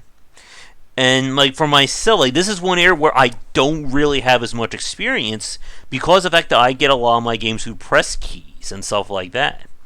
Like the only example lately of a game that I would bring price into the equation was something like Link's Awakening. Like I don't think that game was worth $60. Mm-hmm. Even with all again the production values, I think drove a lot of people to think that $60 was fair for that. Yeah, I don't think it was. And like what was it? Smash was $50, and I think Mario Maker 2 is $50 as well. Mm-hmm. And like that is just a huge difference in terms of like amount of content. But let me check our time. Yeah, we're over 2 hours. I think we'll be gonna wrap things up in a minute. But that's one last thing. Like again, it's impossible. I feel to put a price tag on gameplay Yeah, because like again, like the Binding of Isaac. I've played that game for over 100 hours, and I've spent $10 on that game. mm-hmm. And Now that yeah, you have to kind of weigh I don't know like we'll really have to get into that topic about the price of a game versus the time played versus the mm-hmm. quality kind of conversation later. Maybe we'll do that next week. Yeah, you can add to the list there too. Well, it's already on the list. Okay, yeah, and that's another really good point there. Like what Gilbert was saying, that we're also seeing indie developers trying to emulate AAA. Like, how many indie games have we seen come and then die trying to be the next esport, the next Rocket League, PUBG, Fortnite, whatever? Monday Night Combat being a good example. And you'll see these developers go all in on these ideas, trying to turn into an esport, a monetization machine, and then the game just dies. Like, here's one. I'm going to be testing you guys on this one. There was a third person shooter that was free to play, very much microtransaction based. The key point was that all the characters had like this like very ugly, very, anti AAA look to them. Like all the male characters were like big and fat. Like the women weren't, as far away from, the supermodel aesthetic. And like you had like persistent elements with like unlocking new guns. There's, a whole bunch of cosmetic features. And I think it died in 6 months of being released. I have no idea on that one. I'm I'm aiming for Project Triad to not take that path you were just talking about. Mm-hmm. Like the goal with Project Triad, the way we're doing that is we want to release a solid game that may potentially have multiple sets to it, multiple chapters to the game, multiple expansions, Mm-hmm. kind of thing, and keep on going. But there is no plan to keep it going. Mm-hmm. There's a plan to not get caught off guard in case it does keep on going, but there's not a Mm-hmm. plan to keep on going kind of thing. We've done tried to do the minimum to keep us from getting caught off guard, but not actually planning anything beyond that. Mm-hmm. Yeah. And I mean, it could turn into a giant esport, kind of thing. Could not, likely Yep. to not, but there's a chance it could. And I need to do research on esports just in case, so I'm not caught off guard. Mm-hmm. But again, like so many people will push Was it The Calling? I don't think it was that one. I wonder if it's even on Steam. The Calling 2. There's a Calling 2? No, was not this. It was like more like cartoony, overly exaggerated characters. And it was not Battle Royale. Yeah, and that's another point. Like, the game just disappears and we never hear anything else about it ever again. Mm. Yeah. And again, like, it's important to be able to figure out just what you can get out of the game with the mechanics in question. Like, we've played, how many platformers have I played priced between, $5 and $14 on Steam these days? You haven't played any platformers. No, never. That the poster for my second book back there, I didn't play any platformers for research. None. But I think we'll wrap things up for now. But yeah, we'll probably come back to this in another way, maybe for next week. Yeah, that sounds good. All right. So with that said, thank you guys for watching. If you're new, or while watching live record, be sure to check out the Discord and Patreon link down below. You can follow me on Twitter at GWBicer. And for you, Shark, where can people find you? You can find me on Twitter on Nexus Games Inc. 1. Mm-hmm. And you can find me on Josh's Game Wisdom Discord and message me and I'll get you an invite to my Discord over there. All right. But we'll be back next Sunday around 3:30, 4 p.m. EST for our next live show, and come back for nightly streams and daily discussions on game design here and on Game Wisdom, where we examine the art and science of games. Until next time, take